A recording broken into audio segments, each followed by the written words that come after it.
Now, many of you would be aware that at the start of a Business After 5, I do a history piece touching on relevant bits to the local area. Some various thoughts obviously came to me, and something that a number of people mentioned that I should speak about was the Spanish flu. But I've decided to take a slightly different tack. Please bear with me. When I first looked at this, I thought, well, a lot of people may well have seen this or something like it before, but then again, when one actually speaks about history, theoretically, we've all heard it before. I want you to imagine that you were born in 1900. You were born in the middle of the Boer War, 1898 to 1901. Oblivious during your childhood, your parents are deeply talking about the mad arms race that was going on in the creation of naval warfare and ships, and that grew exponentially through the period. At the age of 14, you were confronted with the First World War that lasts to 1918, your 18th birthday, with 22 million people dead. At the age of 18, you're suddenly hit with the Spanish flu that stretches from 1918 to 1920, with 50 million dead.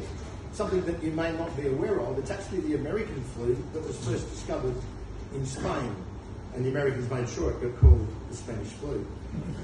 At age 25, you were partying madly at the height of the roaring 20s, and cocaine was a big issue.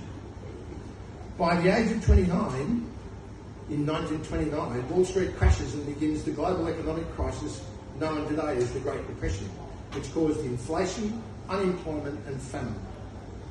At age 33, in 1933, the Nazis come to power and talk again returns to war. At age 39, the Second World War commences and runs from 39 to 45, which results in 60 million casualties and dead. The Holocaust alone costing the lives of 6 million Jews. At 47, the Cold War begins, and you begin to understand the world as two camps. At age 52, in 1952, the Korean War begins and reinforces those two camps together. At age 64, for the period from 1964 to 1975, the Vietnam War as we know it, which actually started in about 1946 with the French, occurs and continues the perception of two camps.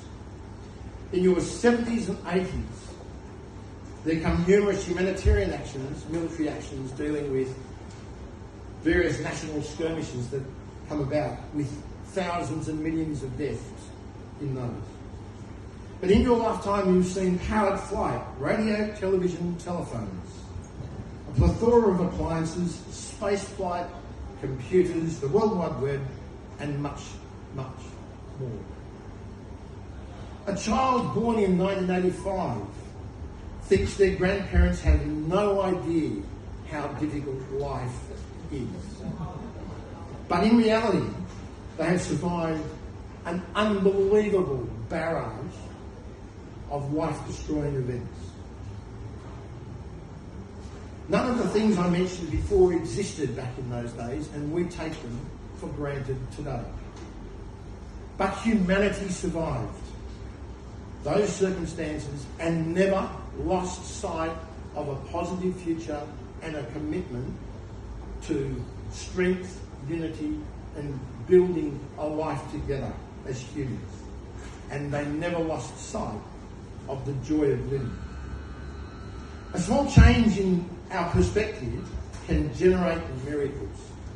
We should be thankful that we are alive. We should be thankful for what we do have, what we need to protect, and the fact that we need to help each other.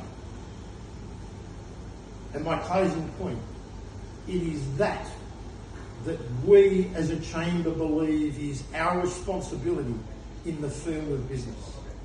That the chamber is about building, creating and reinforcing a positive future. Thank you so much for being here this evening, as part of that birthright as we move forward out of this. Let us do it together. Let us do it as the team and the family that we in Parramatta are. Thank you so much for being with us this evening.